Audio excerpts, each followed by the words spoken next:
प्रसीद प्रसीद प्रियं वेङ्कटेश प्रयच्छ प्रयच्छ अहं दूरतस्ते पदाम्भोजयुग्मं प्रणामेच्छयागत्य सेवां करोमि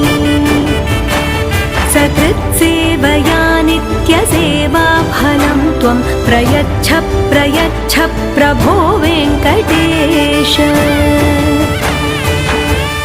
अज्ञानिना मया दोषान्न शेषान् विहितान् हरे